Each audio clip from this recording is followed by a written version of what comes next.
Investigating a car crash involving a police officer.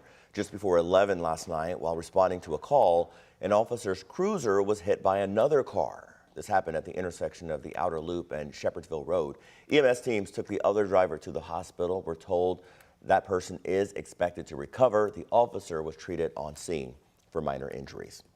And take a look at this. More than 100 firefighters battled this warehouse fire in Smoketown, just outside of downtown Louisville. You're looking at video now from our WHAS11 drone. This vacant warehouse caught fire just after 4 yesterday afternoon. It was so big, the smoke was visible for miles. Now, we know firefighters have worked through the night managing the remaining hot spots. You see Jim there for us live. And Jim, you've been saying all morning and showing us that firefighters are still battling those hot spots.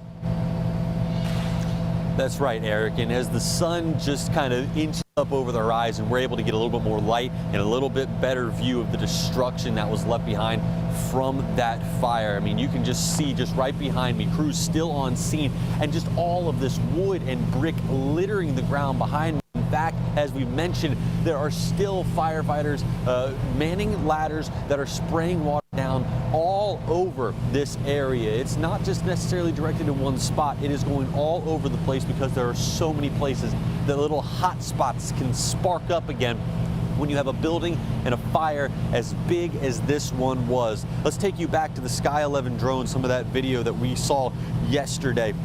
You can just see the extent of the smoke, the damage, the flames billowing out of this building. In fact, we've heard reports that you could see it from miles away.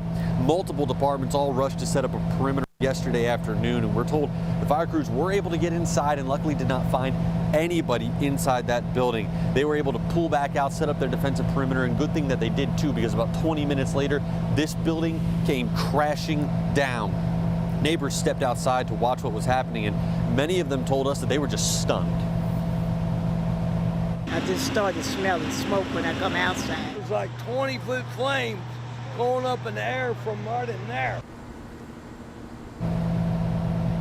Again, nobody injured during this fire, nobody inside, nobody injured in relation to this fire. That's some very, very good news. As of this morning, the cause of that fire is still under investigation. It could be a little bit before we figure out exactly what did spark this fire. Now, we do know that yesterday we were able to learn that this was a warehouse that was owned by a Christian ministry here in town, really used to store supplies, furniture, other materials like that. Coming up in the next half hour, I'm going to outline a little bit more about their reaction when they learned about what happened here yesterday afternoon. Eric? All right, Jim, solid reporting there. And you're right, it's very different. Once the sun comes up, we can see just how big that is. Jim, thank you so much. Today, former President Donald Trump is set to make his first federal court appearance to respond to criminal charges in the classified documents probe. On conservative radio, Trump said he will plead not guilty. I didn't do anything wrong, did nothing wrong. Presidential Records Act, it's not even a criminal event. There is no criminality here. The unsealed indictment claims Trump stored classified documents at his Mar-a-Lago resort. Federal agents say they discovered files in his bedroom, in a shower, and in a ballroom. Trump has long insisted he's done nothing wrong, blaming his indictment on the so-called weaponization of the Justice Department under President Biden. So here's the rundown of what you can expect as we move through today. Around midday, Trump will motorcade from his Miami Golf Club to the federal courthouse downtown. His federal arraignment is scheduled for 3 p.m. Eastern. But first, he'll be processed and fingerprinted by federal U.S. Marshals and the FBI. After the arraignment, Trump is expected to travel back to his New Jersey golf club, where he'll give remarks and hold a fundraiser tonight. Remember, this is a federal court proceeding, so cameras will not be allowed inside. We'll continue to follow this story for you all day. You can track Trump with us by downloading the WHAS11 News app. Alerts will be sent straight to your phone. We've got some new video this morning showing the conversation between police officers and a local lawmaker suspected of drunk driving. Hey, step over here. I recognize you. What's your name? Jim Lucas. Jim Lucas.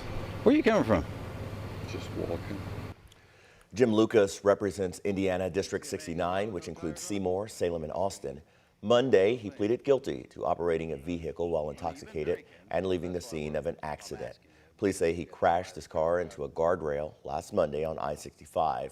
Then police say he drove it for 3 miles, got out of the car, and started walking. Someone who was driving by called 911 to report the crash. All right. I mean, you've been drinking, so that's why I'm asking you, because we got somebody that's apparently driving around with no tires on a van, and then we got you stumbling around out here. I have no van. Okay.